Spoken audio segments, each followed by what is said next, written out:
Good afternoon, ladies and gentlemen. Thank you for your attendance, and welcome to the final lecture in our Autonomous Weapons series. We're excited to have Paul Scharre here. He is the Director of the Future of Warfare Initiative at the Center of New American Security. Paul is widely published. We've actually in our elective, we've read a number of his articles, widely published, widely given many presentations and talks, and so we're just excited that he's here. He's talked on things like swarms, autonomy, artificial intelligence, and so today he's going to focus on AI and really the impact of artificial intelligence and the future of warfare. This lecture will be recorded, and it will be posted to the Army War College page. The question and answer also will be re-recorded. So with that, I'd like to introduce Paul. Thanks so much for having me. Sorry we're running a little bit late. A little trouble getting through security here on base. What I want to do today is to take kind of a broader look at the issue of autonomous weapons and military robotics and situate the kinds of things, discussions that are going on in DoD within this broader revolution that's happening in artificial intelligence. So I kind of want to walk through what that technology is and what it's possible, what it's doing, and then what some of the weaknesses and vulnerabilities are too. And then at the end, we'll come back to kind of military applications. So we're about 10 years into what I would call an accidental revolution in military robotics.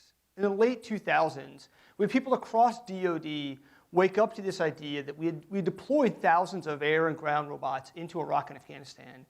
Not, I think, because people, it was part of some deliberate plan of this is the new thing, we need to invest in robotics.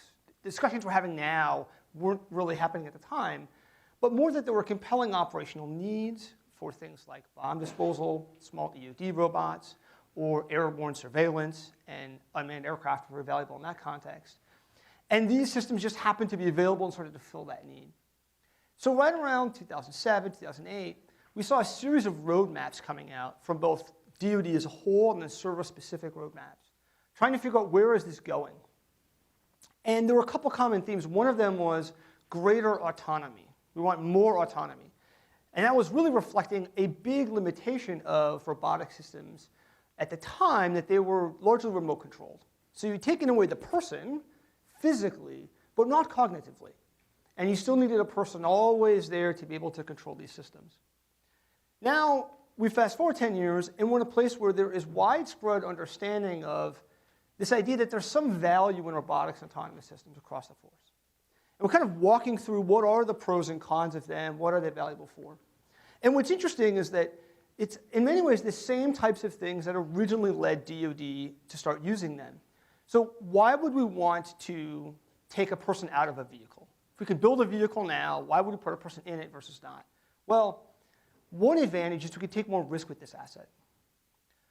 Right? So now, if we don't have this person in there, maybe I can make it cheaper, I can make it expendable, I can put it in a higher risk situation. Bomb disposal is one of the first things that we started using robots for, but turns out there are lots of things, of course, in warfare that are very dangerous. Right? And so there are lots of places where this might be valuable, really across the whole front of the battlefield, right? Where we're engaging the enemy, that's dangerous. Another big one is that by taking the person out of a vehicle, we can change the performance characteristics of this vehicle. This is what makes uninhabited aircraft valuable. So we can build ultra-long endurance aircraft. We've had defense companies now build aircraft that can stay up for 80 to 100 hours at a time. That's not really feasible to put a person in that thing and expect them to do anything effectively, right, for 80 to 100 hours without a break. We also can build smaller things, right? So you can have a Raven or a Wasp that's in someone's backpack, and you can throw it up and you can carry it around, and that can provide that size, right? Can give more flexibility, whether it's greater speed, maneuverability, greater stealth. And so these kinds of things allow just new opportunities in warfare. It doesn't mean there's a solution to everything, right? But these allow sort of new flexibility in how we think about physical platforms. The major downside, then and now, is that by taking a person off this vehicle, we lose the most advanced cognitive processing system in the planet, the human brain. And now we have to try to compensate through some measure of a remote connection to a person or autonomy. And sometimes it's framed as an either or, right? So either I have this high bandwidth, totally reliable, robust communications link that sends back this giant pipeline of data, or it's fully autonomous, and I have to try to replicate all of the things a human could do on the system. And obviously, it's not a dichotomy, right? And instead, we're really talking about a balance of those. And we're seeing in more advanced systems, in military systems, just same way we actually see in automobiles, more automation coming incrementally, taking over incremental tasks, freeing up the human from doing things. The same way that you can get in a car that has now more advanced cruise control, automatic braking, automatic parking. It's got these little warning lights that tell you when you're about to swerve into someone in your blind spot. All of these features in an automobile that are starting to take over tasks that are done manually, we're seeing in military systems. So the Global Hawk, for example, is not really flown the way a traditional aircraft is flown. It's flown with a keyboard and a mouse. And we direct the aircraft, and it flies itself, lands on its own, takes off on its own. So this is beginning to sort of get to this blended place of humans and machines. So this is kind of where DoD has evolved over the last several years, this idea of human-machine teaming, both physical teaming, having some assets that have people in them, and some that do not, and there are advantages to each, and a blending of cognitive tasks, both for robotic systems, right? Some things that the system might do autonomously, some things that might go back to a person to ask permission for, but also for systems that have people in them. So now, fighter aircraft, some of them have automatic ground collision avoidance systems that, just like self-braking on a car, emergency braking, they will take control of the aircraft at the last minute to avert controlled flight into terrain. So we're seeing this blending of human and machine cognition in various platforms and systems. Now, why would we want to keep people in these things, right? So we know the advantages of robotic systems. What's the advantage of having people? One of the big limitations in robotic systems today is they don't have an ability to understand context. So if we can understand something very clearly, if we can define the task, whether it's, let's say, landing on an aircraft carrier, if we can specify it and scope it down and feed in data, we can probably build a learning system to achieve that task. In many cases, better than a human. But the machines we're building can't understand the broader context. They don't know the situation that we're in. They don't have the flexibility to adapt to new situations. That, of course, is essential in warfare. Right? That's the essence of war, in fact, is that the enemy is presenting you with adaptive challenges, and they're trying to be creative. And so we're always going to need people right now, based on our understanding of machines, to be able to do those tasks, to be able to decide on the battlefield quickly what to do, how to respond to some innovation that maybe we had not foreseen. And the communications links that we're going to have are not going to be robust enough to have those people all the way back in the States, right? Piloting these robotic systems around the globe, not in a contested environment. And so we're going to have people forward on the battlefield to quarterback these robotic systems, to be able to link to them through more robust line-of-sight communication systems, and to be able to make these on-the-ground decisions. But of course, robotic systems can add value to these human units as well. So the challenge is finding ways to blend these together and to do so in an environment where what machines can do is rapidly changing. Right? So when we're looking at the value of human and human-occupied and robotic vehicles, or human and machine cognition in systems, we're looking at a world where this line is continually changing. And we're trying to figure out what's the blend, and our acquisition processes, right, our bureaucracies are not fast enough to respond. So we're in a world where we're seeing massive changes in machine intelligence and machine learning, and yet we're trying to still buy things on 30-year time cycles. And so that's a major limiting factor.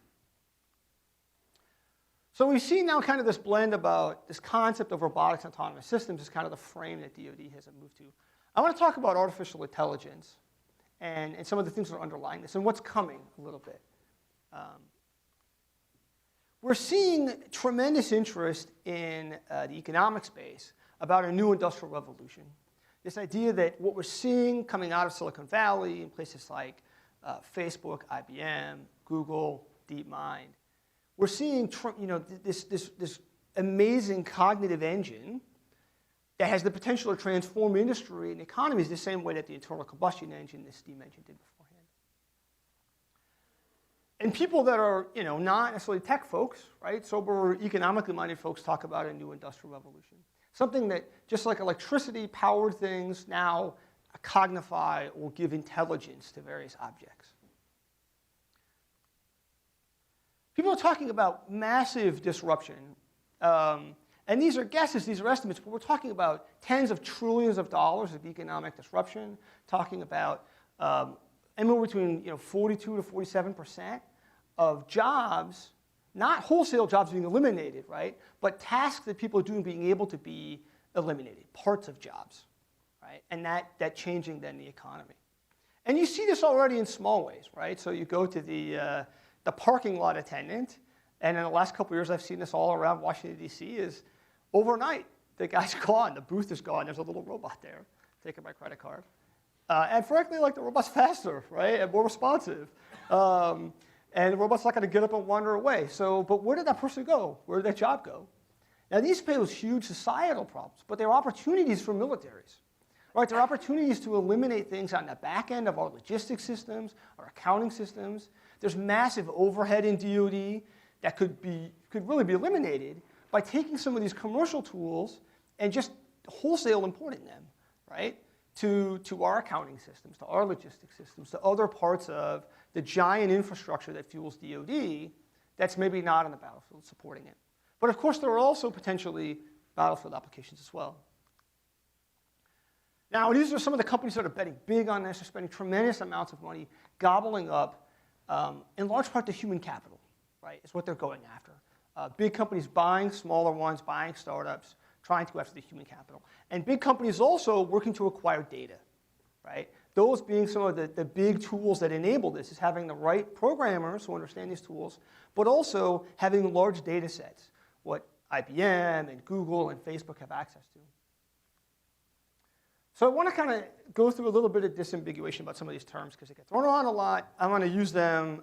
Some of them overlap in interesting ways. So autonomy. So autonomy, we use this term a lot. There's a lot of confusion about what it means. We use it in different ways. The essence of autonomy is freedom, whether it's for machines or people. It's freedom to do some task, right? We give a private hardly any autonomy. We tell them, follow your sergeant around, right? Stay 3 to 5 meters behind them, off to the side, and do exactly what they tell you to do, right? And then as people move up, we get more autonomy. We get more freedom in our personal lives in the military space. So autonomy is freedom. It's freedom to do some task for a machine on its own with varying levels of human supervision and intervention. Automation is just putting that together. Sometimes people like to get caught up in what's the difference between these, right? Automation being sort of creating a machine that can perform several tasks in a row. People like to say, well, when do we cross over from an automated system to an autonomous one? I would suggest that is a less interesting question than sometimes we think it is. And it's a spectrum of things, and we don't need to try to figure that out. A lot of it depends upon our perception of the system. Sometimes what happens is when something hasn't yet exist, we say it's autonomous. And then we build it, and we start to look at it, and we realize that it's just following programming that now we understand. It's not very mysterious at all. We say, well, it's just automated. I was part of a long email chain a couple years ago in the Army where people were debating this through their ground vehicles. They were saying, well, are they autonomous or are they automated? What's the difference? I don't know that it actually matters. What matters is more what is the task it is performing? Do we understand how it performs that task? And then what is the opportunity for a person to supervise or intervene? Artificial intelligence and machine intelligence, I'm going to use those interchangeably in this context. And autonomy in AI is not the same thing. Because we can have intelligence systems that have no freedom, right? They're just advisors. We could have a chess-playing AI that's not allowed to make the moves. It just advises people on what to make, and then people do that, right? Or we could have really stupid systems that have a lot of freedom, like a landmine, right? It's not very smart at all, but it's on its own. It blows up. No one's supervising it. Machine learning is a tool to create better intelligence. It's just a method for creating intelligence. We could program in a set of rules, or we could feed in data and a process that allows the machine to learn. And then robotics is, of course, when these are imbued in physical systems. So what's powering this explosion in artificial intelligence is deep learning. So I'm going to talk a little bit about this. I'm going to try to give a very cartoonish explanation of this, not because I think you guys could understand, part because I don't understand it myself. It's very complex. I don't think the people doing it actually understand it very well. If you really want to get into this, there's a great report by the JASON group, Scientific Advisory Group to DoD, that came out in January. At Deep Learning, it's like 300 pages of super technical stuff if you're into that. If not, then a skim of it would probably suffice for many folks. So what is the essence of deep learning? We've seen a couple things come together in the last couple of years that about 5 years ago led to this synthesis of this deep learning tool. The techniques had been around for a long time, but what happened was we got very cheap parallel processors, graphic processing units, in large part powered by video game technology and fuel development here. That allows parallel processing, so different than a traditional computer, the sequential CPU processing. A big data, the creation of large data sets. So if I want to teach a machine how to learn, for example, what does a cat look like? Right? Now I can go to the internet and there's like gazillions of cat videos. So now I have all of this data that you can harness for learning. This technology called deep neural networks that I'll kind of walk through, and there's a little bit of black magic. Because what happens is they create this system, this neural network, and they feed in large amounts of data, and then they kind of tweak the system until they get an answer that works. So you feed in millions of cat images, they kind of fiddle with the system, and there's a reinforcement process, and then you get to the end and it says, yes, this is a cat, or no, it's not a cat. What happens inside is kind of a black box, even to the people who design it. So this is an example. This is a very simplistic image of what a deep neural network would look like. You have data come in to one side, to this input layer, and these little nodes represent sort of artificial neurons you can think of, like in your brain. They're connections. And the data hits this layer, and then it sets off a series of, you can think of them like synapses firing, right, to different layers of connections. They go to the next layer, the next layer, the next layer. A deep network has many hidden layers, sometimes 100 or more hidden layers. Between the output layer, where now you get a very different sequence of firing because you've had this pattern go through the network, and the output layer says, yes, it's a cat, or no, it's not a cat. So why is this a powerful tool? Well, let's say, for example, that you wanted to create a machine that could recognize the difference between an apple and a tomato. So 10 years ago, if I was giving this talk, I would say, we don't know how to do that, because we didn't at the time. It's very hard to do, actually, if you use an algorithmic process, if you have a set of rules. Right? So they're both round, they're both shiny, they're both red, they have a little green stem on top. If you're trying to describe to someone who's never seen one, how would you tell them to tell the difference? A child, even a little kid, knows the difference, but it's not obvious how to program this set of rules. Well, if you feed in enough data, the machine learns itself, and it just can see the patterns that they are, in fact, different. So using some of these and other tools in machine learning, we've now been able to create very specialized, narrow systems that can do all sorts of different tasks better than humans. This is a sampling of what they can do today, but this is continually changing. 6 months ago, poker wasn't on the list. 6 months ago, poker was one of the things that people said, it's too hard. We don't know. We don't even know how to begin to do that. Because unlike chess or Go, where all the information is on the table, poker is hidden information. Right? You don't know the other guy's cards. That's the essence of it. Well, now we've done that. They did that in January. Boom. And so one of the interesting things is there's this continual sort of moving mileposts or goalposts for what AI is. We keep saying, well, if we have a chess-playing computer, then we'll have true intelligence. And then we get that. And they say, no, the same month that Watson beat Kasparov, Deep Blue, IBM keeps doing these cool things, it was Deep Blue, in 1997 beat Kasparov, the New York Times put out this article saying, well, the next thing is Go. When we have Go, to be humans will have true intelligence. Now we've done that, and we're not really closer to what we think of as intelligence. And the essence of the problem is these systems are all very narrow. They can only do the thing we've trained them to do. And they're not flexible enough. They actually can't generalize this, right? So, and one of the most interesting examples is Google DeepMind, now Alphabet DeepMind, trained the system to play Atari games. They built a neural network, and they trained it to play all these old Atari games. And what they were able to find was they could train a neural network to play a specific game. What they did is they gave it just the pixels, that was it, and then they gave it the score and access to the controls. They taught it nothing about what the game was. They didn't teach it even what the controls do. And they just said maximize the score. And the machine would fumble around, sort of at the controls, and eventually would sort of learn, like, oh, this combination of controls in this setting based on these pixels leads to the score go up. And slowly, over time, after several hours of playing, it would get better at these games. Some games it did better than others, but overall it did fairly well. But it couldn't generalize, right? So once it got really good at pole position, it couldn't take that to some other racing game.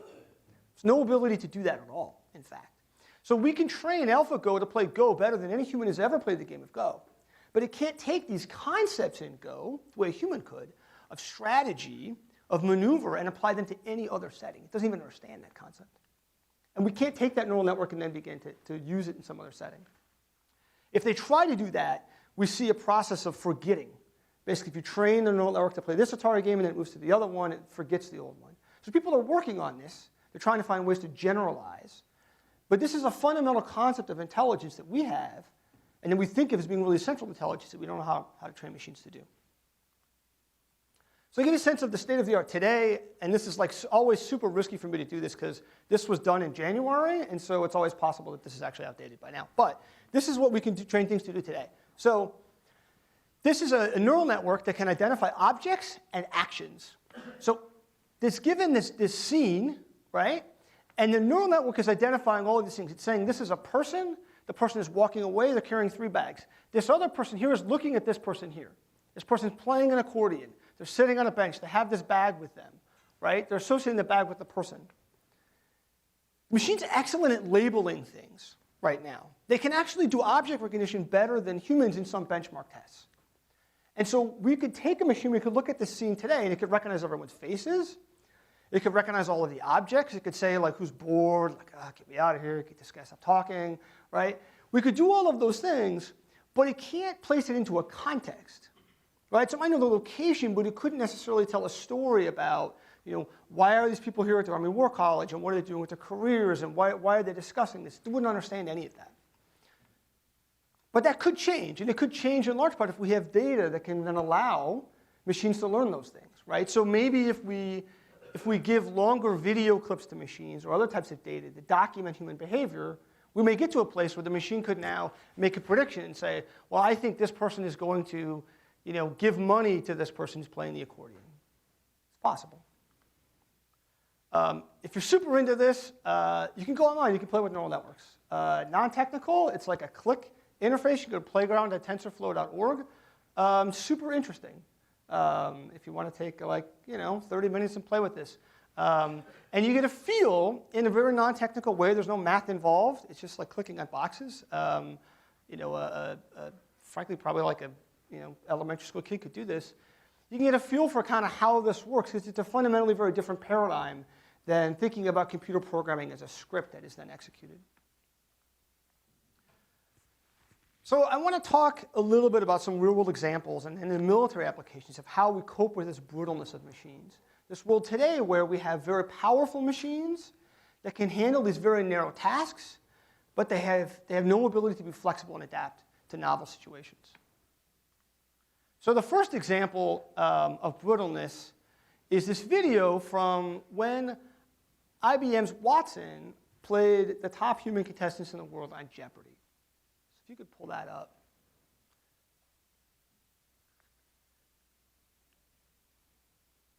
It's going to name the decade for 1,000. The first modern crossword puzzle is published, and Oreo cookies are introduced. Ken? What are the 20s? No. Watson? What is 1920s? No, Ken said that. So I'm not very good at Jeopardy, but I knew that was the wrong answer after Ken had said it, right? Even Alex is befuddled, what? So here we have Watson actually crushed these guys, Ken Jennings and Brad Rutter at Jeopardy. He did great. But here we have this one instance where Watson becomes incredibly stupid all of a sudden. So what's going on? Well, Watson was not designed with the ability to hear the other contestants' answers. It just wasn't part of his information that he was given. And so you have this brittleness now where Watson is pushed in this situation to a situation outside of the bounds of Watson's programming. Now, in this case, this is very manageable. They went to the designers afterwards and said, well, why didn't you add that feature in? And they said, honestly, we didn't think these guys would get many wrong answers. We didn't think it was that important. And they were right. They didn't get many answers wrong, and so it wasn't a big factor. And Watson won just fine. So we can account for brittleness when we understand what the boundaries are of the system's behavior. Right? If we know in this situation it's going to fail, then we can just not put it in that situation. or we can try to manage that risk in some other way. The challenge can be that as the machines become more complex, we may not know the boundaries of their behavior. And this way, complexity becomes a double-edged sword. So when we have very simple systems, when we're dealing with landmine or thermostat or M240, right, we can pull apart all of the ways in which it functions, and we can understand the ways in which it may break down, and we may have failure modes. As it becomes more complicated, the types of machines that we live with in an everyday life, whether it's a laptop computer or a modern automobile or a military weapon system, we can find very surprising situations where we didn't expect a failure, because we're talking about things that have millions of lines of code in ways that maybe even the designers did not anticipate. So a couple examples. First time we flew F-22s across the international date line, systems crashed. Almost lost the aircraft.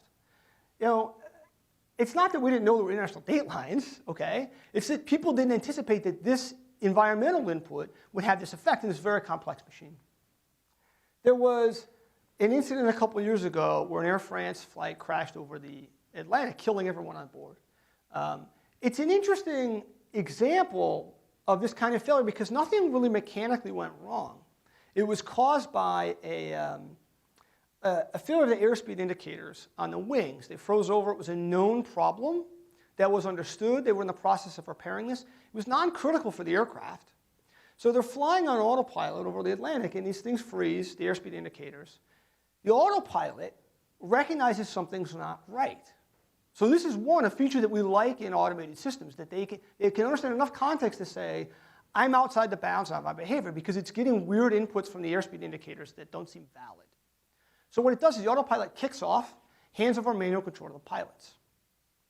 Pilots are, of course, surprised by this, but within a few seconds, actually, they recognize what's going on, that they've lost the airspeed indicators. That doesn't mean that the plane isn't flying. It's still flying, right? It's just that the indicators now should be ignored. The humans have the ability to have a better context, and they can disregard this information, right? They're more flexible and adaptable. Unfortunately, then, the pilots begin an inexplicable series of inputs into the machine that cause the airplane to stall, and it crashes, killing everyone on board. Now, we don't know exactly why they did what they did, because they were killed, but looking at the black box, it looks like part of the problem was that they were not understanding the input they were getting back from the system, right? So they're pulling back on the stick, they're pulling the plane up, the nose up, they're stalling the airplane, but they don't understand that they're in a stall. And in part because of the complexity of this modern commercial airline that has all of this code. One of the interesting contributing factors seems to be that the airplane had two different software modes for how the human engaged with the system. So this isn't like an old mechanical stick and rudder airplane, right, where you get very direct inputs. Now we're talking about the human's really interfacing with a computer, and the computer's flying the system, even when it's manual. And there were two different ways. One was a normal way, and then one was an alternate law mode, it was called. In the normal way, the computer would bound what you could do to the airplane. And you couldn't put it into a stall. You couldn't do certain things to it to improve safety. In the alternate mode, which is what the airplane kicked into when it came off of autopilot, it gave more flexibility to the pilots, right? And it allowed them to now put it into aerodynamically unstable situations. So this is an example of not a failure in the machine. And oftentimes we looked at this and we blame the human who say the pilot screwed up. But it's really much more complex than that. This is a failure of the integration of the two of them, right? It's not that people don't know how to fly airplanes. It's that the communication between the human and the system breaks down. Another example was we had an individual killed in a Tesla crash last summer, where Tesla has this new autopilot self-driving feature, and the fellow's using it and driving down the highway, and a semi-trailer pulls in front of the Tesla, and it's on autopilot, it's driving, and the Tesla itself doesn't see the differentiation between the white of the semi-trailer against the sky. And the car tried to drive under the semi-trailer.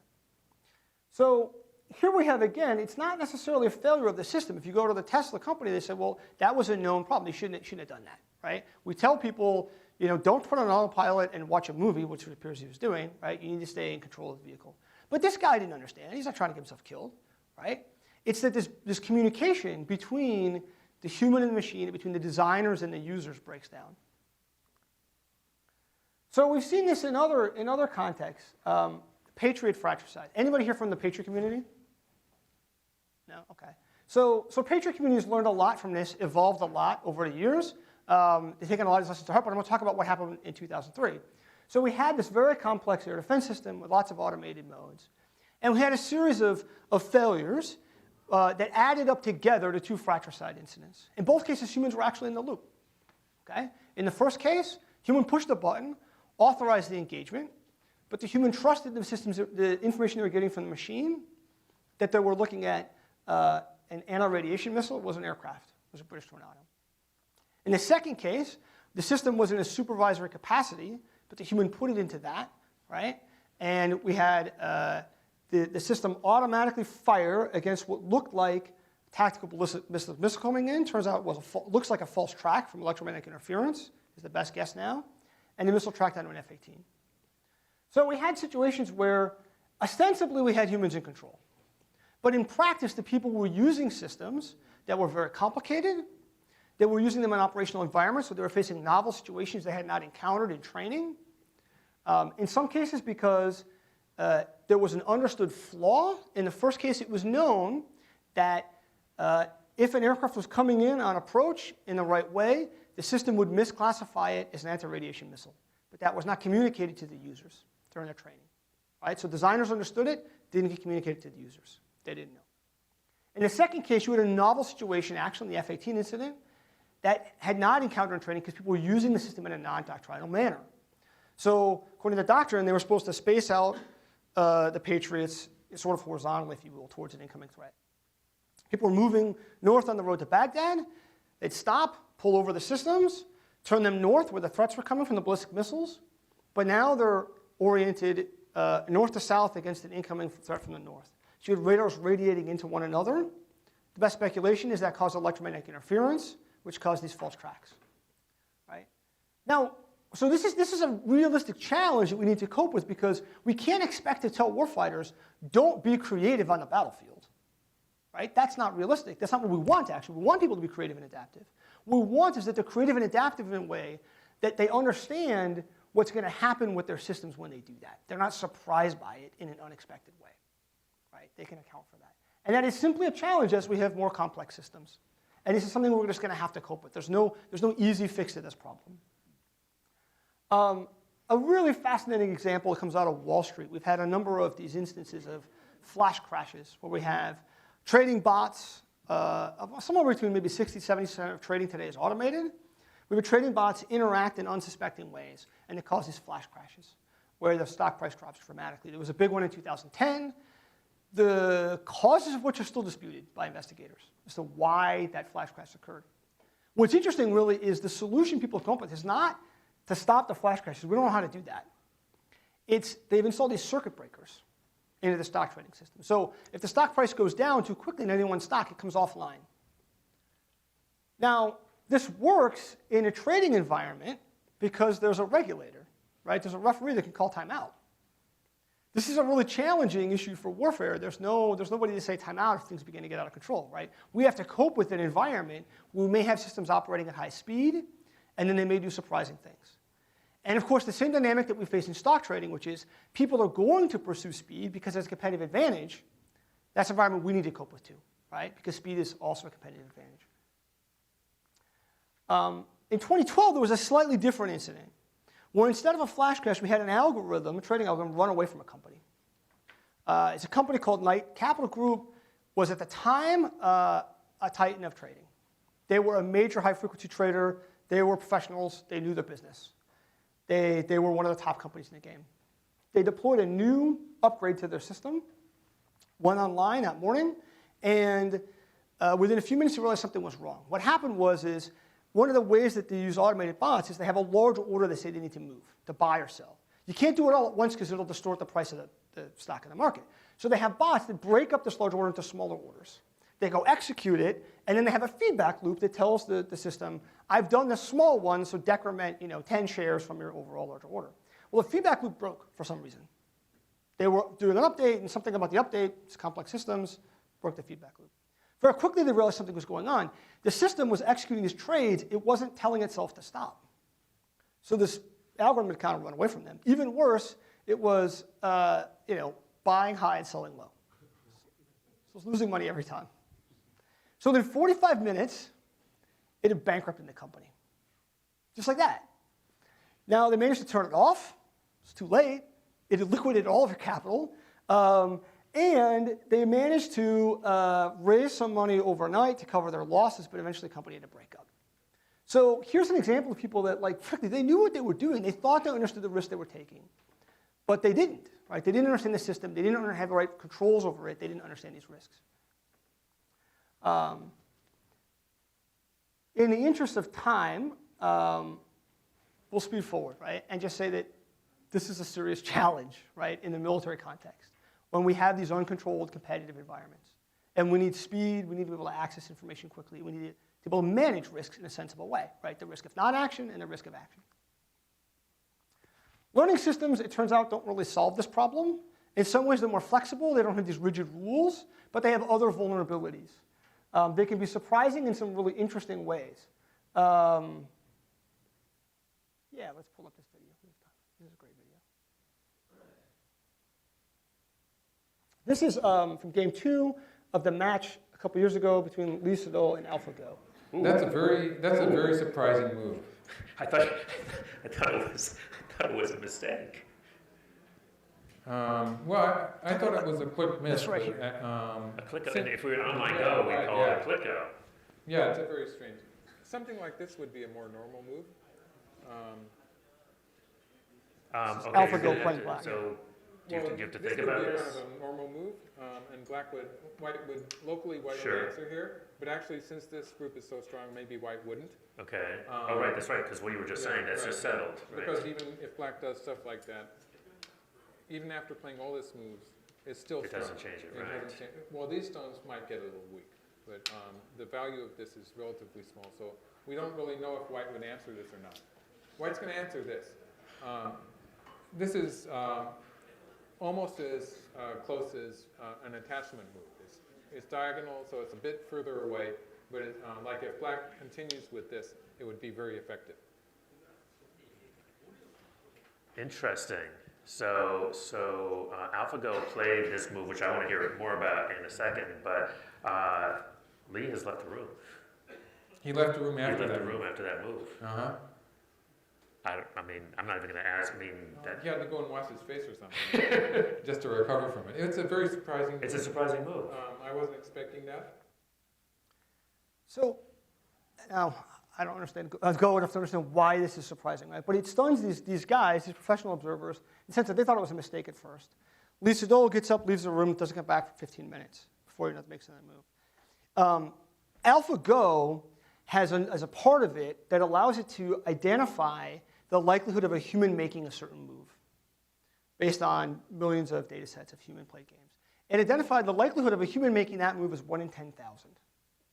So it was in some ways an inhuman move. But it was good. And these guys recognized it as good. Lee Sedol recognized it as good. We're seeing this actually now as AlphaGo continues to develop. It's taking the game of Go to new heights. Not just in terms of perfection, the way lots of automated systems that we're familiar with, right, that are rigid and reliable, in terms of creativity. This is getting closer to what we think of as real intelligence. It's still narrow, but it's in doing things that involve insight. So now, the real world is a lot more complex than the game of Go, okay? Go is really complex. The number of possible moves in Go is more than there are atoms in the known universe. But this is nothing compared to the types of flexibility and adaptability that you might see on the battlefield, types of options available. But we can envision a world where we might be able to build intelligent systems that could surprise us in valuable ways, to come up with creative solutions to problems. Of course, you'd want to balance that risk against it doing something kind of weird on you, right? Might be best as an advisor, but there's this potential opportunity here. There are other ways that you might have systems surprise us in bad ways. A couple interesting examples. This is not a picture, this is just a picture of random Tetris that I could find online. But it's not from the actual game. But there was a bot somebody taught to play old Nintendo games.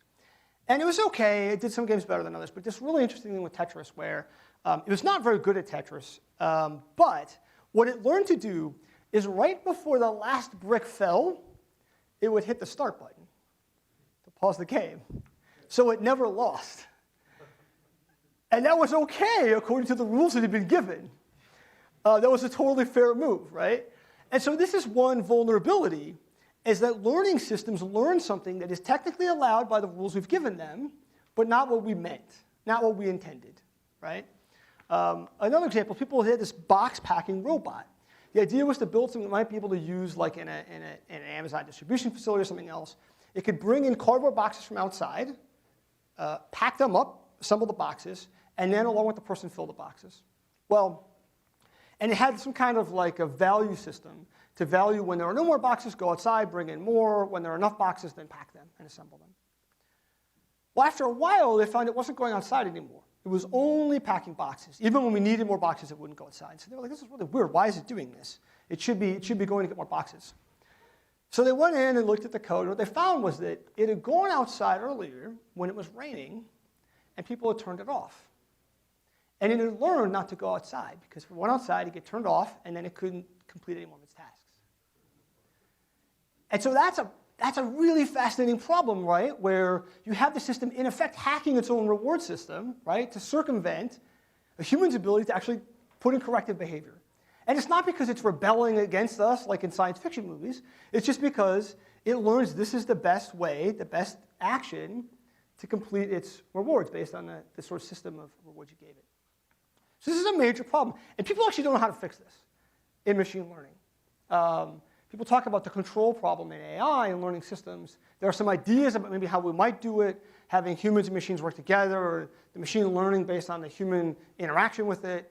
But this is a really core fundamental problem of the technology. And then the things are just plain weird. Have people seen these images at all? Remotely familiar? Just come up in class? OK. As I said, neural networks are actually really good at object recognition, better than humans in some benchmark tests. But they have these weird vulnerabilities to what people call fooling images. This neural network, a very good one, believes that these images are the below objects with a greater than 99.6% accuracy. Why? We don't really know. There's something at the basic level about the way that these neural networks are seeing objects. It's fundamentally very different from us, right? Their cognitive processes don't work the same way ours do. There's another set that look like just meaningless static to us, but it's capturing something in the shape of the static that is identifying as a cheetah or an armadillo. Even worse, these images can be embedded secretly in ways that humans can't detect. So you can take these, you can embed them into an otherwise image of a bus or something else. It looks like it's been unaltered to the human, but the AI will identify it as this false image. So it's basically a hidden spoofing attack against these machines that's undetectable by the human. So when we think about incorporating these into military systems, these are definitely risks that comes with this technology, very powerful technology, but ways we need to think about blending humans and machines together, think about understanding these risks, and then managing them. And we need to think about some of the long-term challenges, not just in what we can do, but also how does this change things like the balance of power globally? Where do you get comparative advantage in this world? If prior industrial revolutions made coal and steel producing nations more powerful, what gives you power here? Is it human capital? Is it data? What gives you significant advantage? And how do we harness that? We'll save that one for maybe like after Q&A. Questions? Yes? Well, first of all, thank you for coming to the discussion. I think one of the... Sorry. Okay, yeah. So I think one of the things that we as humans have a hard time understanding about artificial intelligence is the way that artificial intelligence can exist at different levels of analysis. Like a swarm is a good example. Like the individual elements of a swarm can be quite stupid, but the system itself can exhibit highly complex and sophisticated intelligence, right? And I was wondering if you could talk a little bit about that. Yeah, so I think one of the challenges here is we don't really know, we actually don't understand what intelligence is. Right? We don't understand what it is. We don't understand how the brain works. We don't understand how humans are different than other animals. Sometimes we think of intelligence as like a staircase, right? We have mice and cats and dogs and primates and then us at the top. And so we're imagining this one spectrum, and we're getting machines that are more and more intelligent. And I think that we're on the verge really of something more like a Copernican revolution, how we think about intelligence. And this idea that there are many different kinds of intelligence. There's individual agents, there's swarm intelligence, there's networks, and many of these things are quite alien to us, in fact. And they may be very smart in some ways and very dumb in others.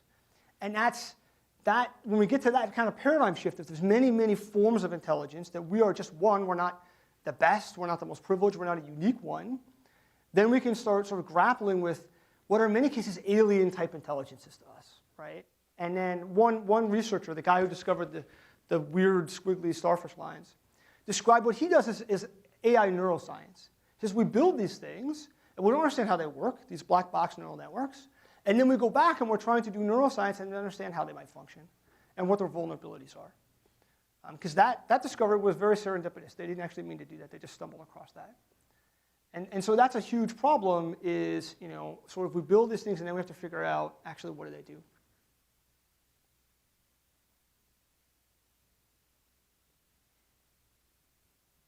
Yes?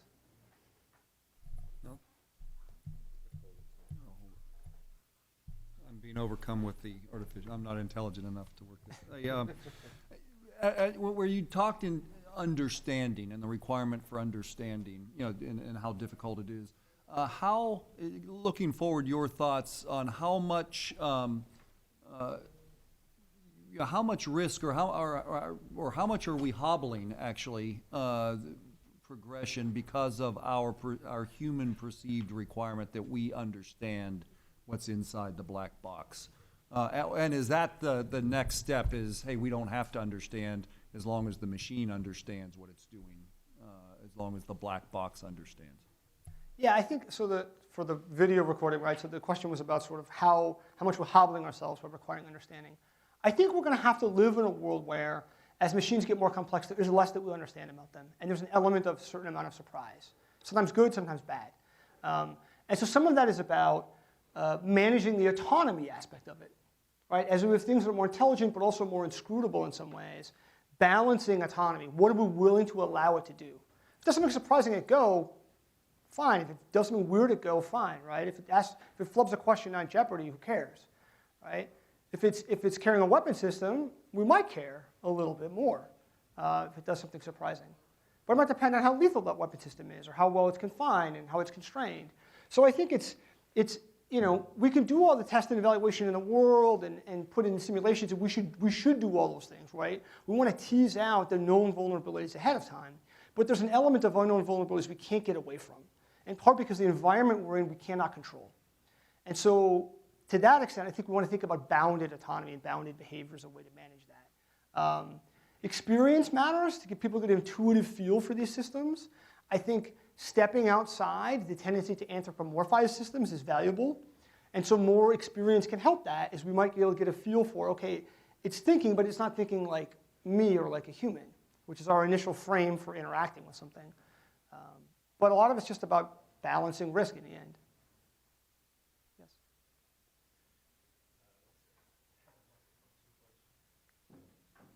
So you're talking about bounding.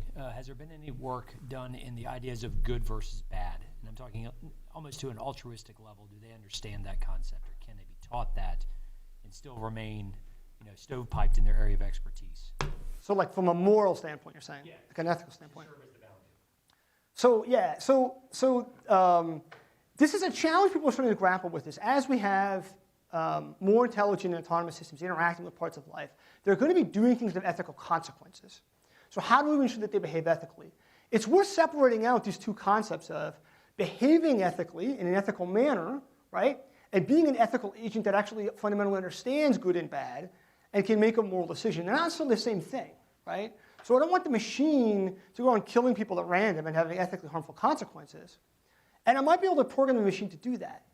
Does it intrinsically understand good and bad? That's different. That's more philosophical. We may be interested in a philosophical sense. It may not care in a practical sense, right? The hard thing about the practical application of ethics is sometimes what is good and bad is contested. We may not agree, right? So philosophers like to have these trolley problems, right? Should you push the guy in front of the trolley and kill him to save somebody else's life? But there's just no right answer here. People have started to do experiments. I think there's one going underway at I think it was a Boston-based university, maybe it's MIT or somewhere else, was starting to actually build up a database of people's answers to these things. So maybe we can start to understand what do we as a society think, right? But of course, those answers will they depend upon what society or what part of American society, right? Who are we talking about? Whose values? Those are heavily contested in American life, let alone internationally. So I think it is a huge challenge we're going to confront, right? I think in the warfare space, it's worth segregating out things that have correct answers and things that require judgment. Is this guy holding an AK-47? There's a factually right answer to that. I mean, it's an AK-47 or something else, right? And we might be able to build a machine that can answer that correctly with enough data and enough training. Is this person a combatant? That may be harder to answer. Should I shoot them in this instance? That may be much harder, right? What's proportional in terms of, military necessity versus acceptable civilian death? Those things may require judgment. We may not be able to do that satisfactorily, or even if we could, we may not want to do that, right? There may be some things that we said we want people to make those decisions because they're value-based decisions. Yes?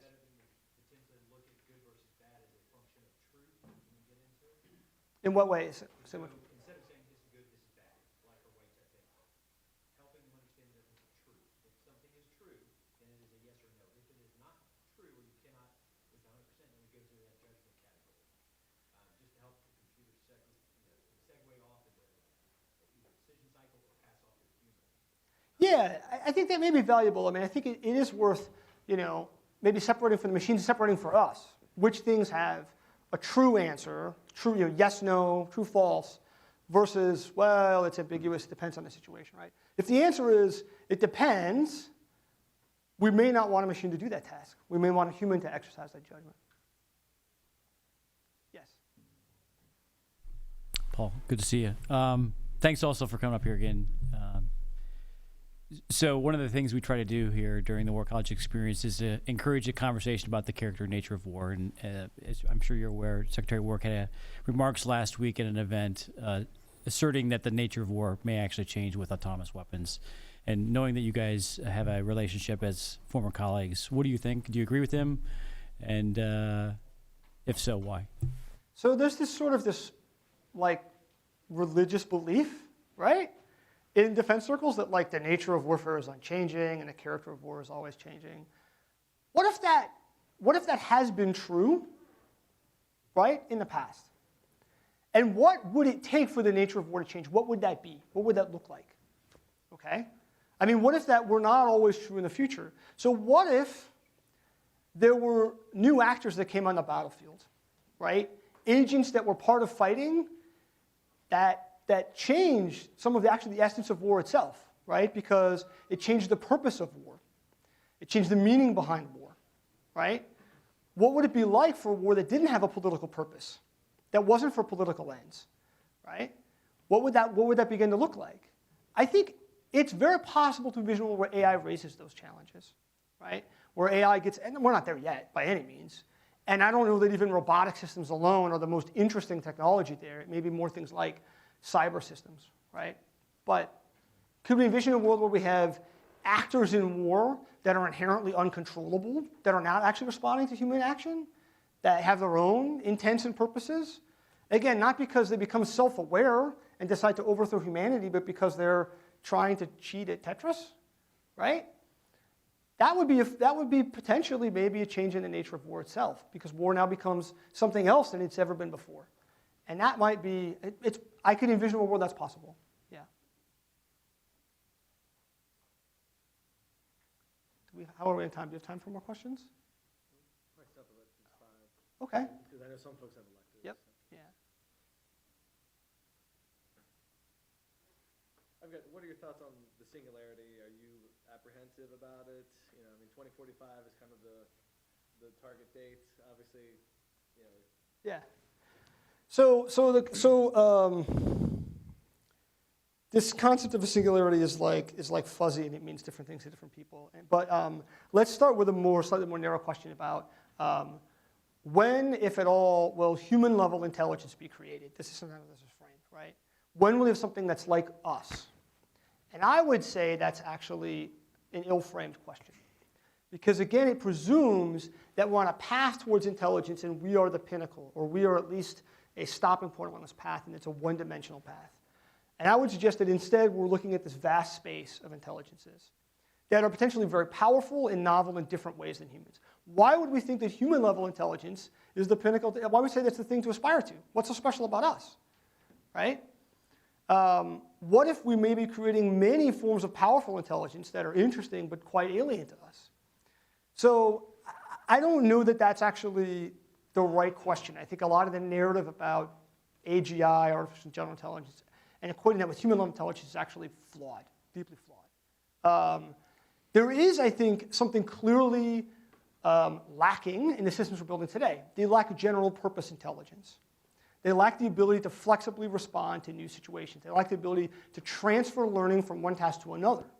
Those are things that we equate with intelligence. They cannot do this. But it is possible to envision where we create a general purpose type of intelligence, right? That then can go and can learn at this Atari game and then that Atari game, and it can do all sorts of other functions, and it can build up its intelligence over time. But it's nothing like us. It's not human at all. If you're super fascinated by this, I would just look into the work of Shen Legg, L-E-G-G. He's a researcher at Alphabet DeepMind. He's written a lot on this in the nature of intelligence, some of the most interesting things about this. But I think this gets to the core of this question about what is intelligence in the first place.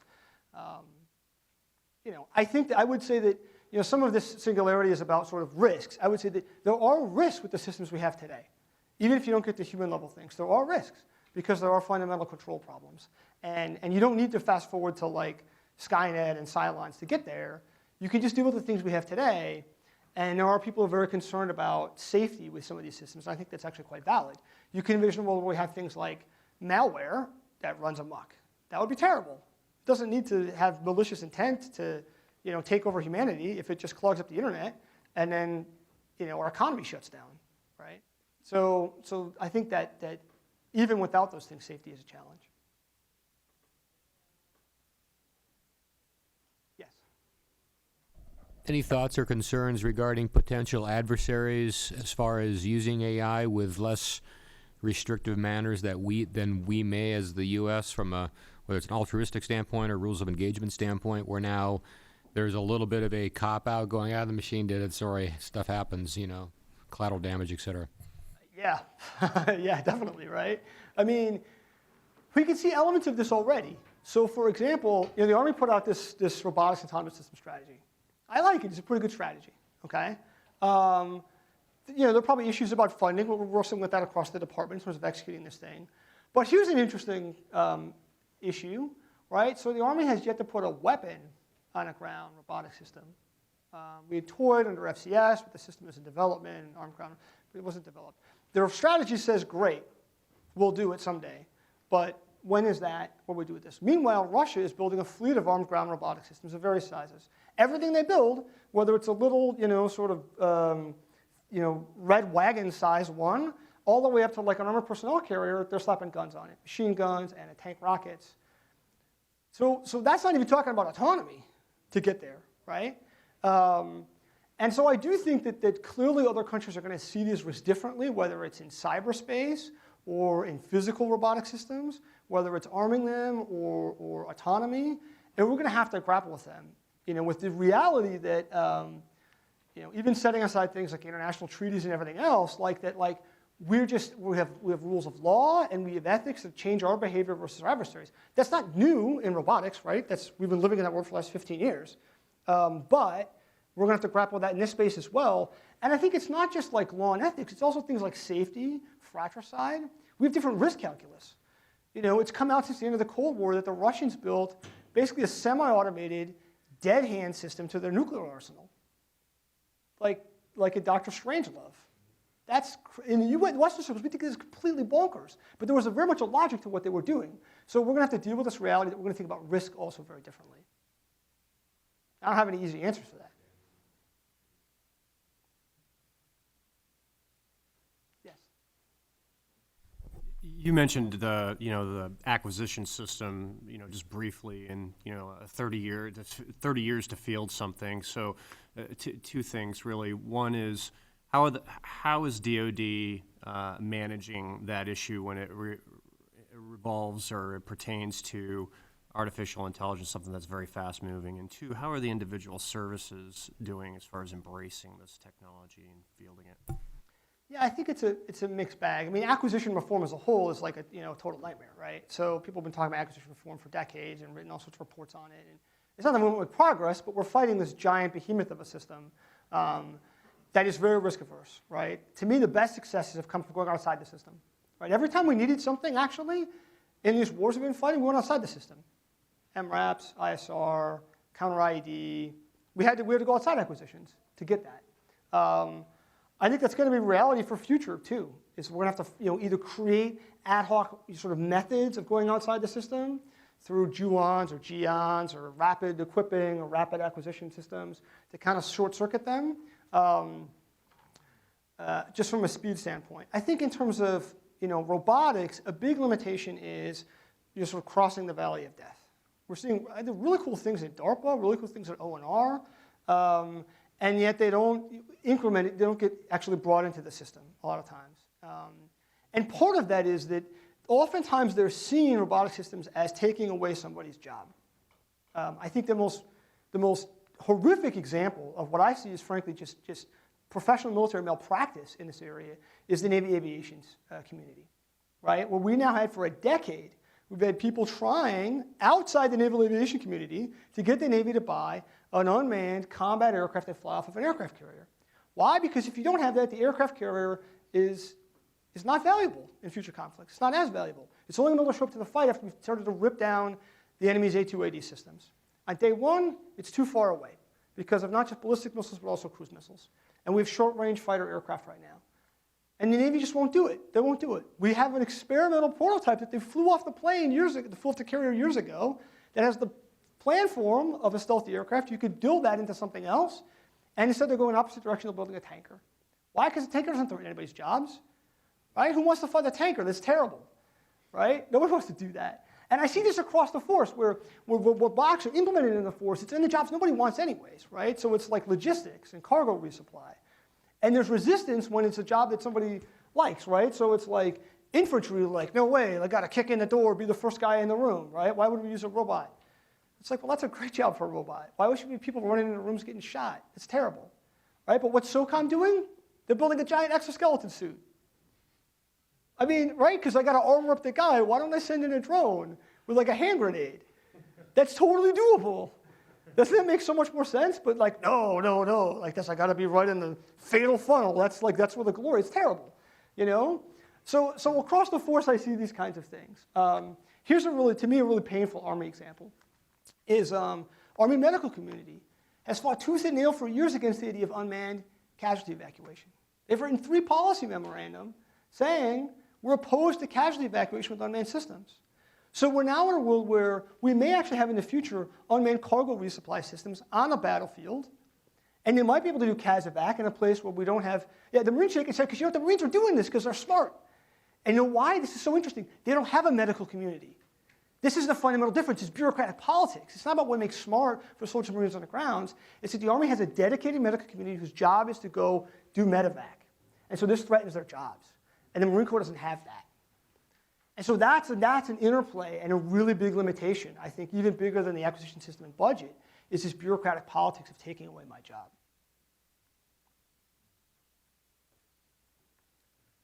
Okay, thanks. Thanks so much. So